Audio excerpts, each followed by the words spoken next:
Hi all, നിങ്ങളുടെ സ്വന്തം doctor Jijo Johns, consultant orthodontist and Invisalign provider. ഇന്ന് നമുക്ക് കുറച്ച് ക്വസ്റ്റ്യൻ ആൻഡ് ആൻസർ സെഷൻ നോക്കാം അലൈനേഴ്സിനെ പറ്റി. ഫസ്റ്റ് ക്വസ്റ്റ്യൻ വന്നിട്ട് സാധാരണ ആൾക്കാർ ചോദിക്കുന്നത്, ഡോക്ടറെ അലൈനർ ഇട്ട് കഴിഞ്ഞാൽ പല്ലുകളൊക്കെ നമ്മൾ കമ്പി ഇടുന്ന പോലെ തന്നെ നേരെയാകുമോ?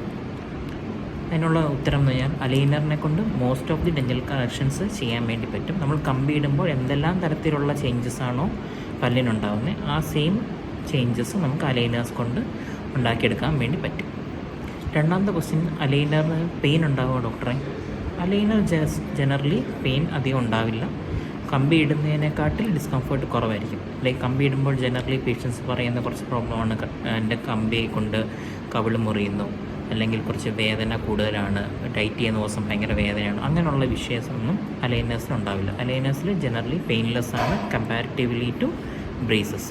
നമ്മൾ കമ്പി ഇടുന്നതിനെക്കാട്ടിൽ കുറവായിരിക്കും അതിന് അലൈനർ കൊണ്ടുണ്ടാകുന്ന പെയിനുകൾ.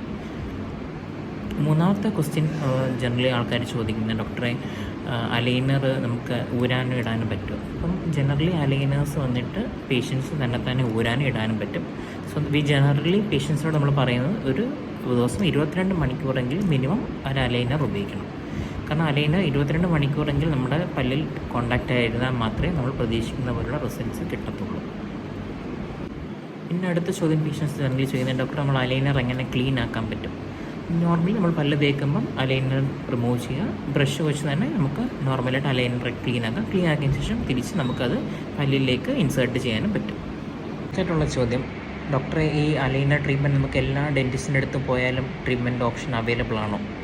ആക്ച്വലി എല്ലാ ഡെൻറ്റിസ്റ്റും അലൈനർ ചെയ്യുന്നുണ്ട്. പക്ഷേ എൻ്റെ പേഴ്സണൽ ഒപ്പീനിയൻ എന്ന് പറഞ്ഞാൽ അലൈനർ ട്രീറ്റ്മെൻറ്റ് കുറച്ചും കൂടെ പല്ലിൻ്റെ എസ്തെറ്റിക് ടൈപ്പ് ഓഫ് ട്രീറ്റ്മെൻ്റ് ആണ്. അതുകൊണ്ട് അതിപ്പോഴും ഒരു അലൈനർ എക്സ്പോഷറുള്ള നല്ലൊരു ഓർത്തഡോണ്ടിസ്റ്റിനെ കാണിച്ച് ചെയ്യുന്നതായിരിക്കും എപ്പോഴും അലൈനർ ട്രീറ്റ്മെൻറ്റ് നല്ല റിസൾട്ട് കിട്ടാനുള്ള സാധ്യത കൂടുതൽ.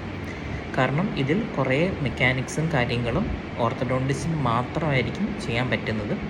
അതുകൊണ്ട് എപ്പോഴും ഒരു ഓർത്തഡോണ്ടിസ്റ്റിനെ കൺസൾട്ട് ചെയ്തിട്ട് വേണം നിങ്ങൾ അലൈനർ ട്രീറ്റ്മെൻറ്റ് ചെയ്യാൻ.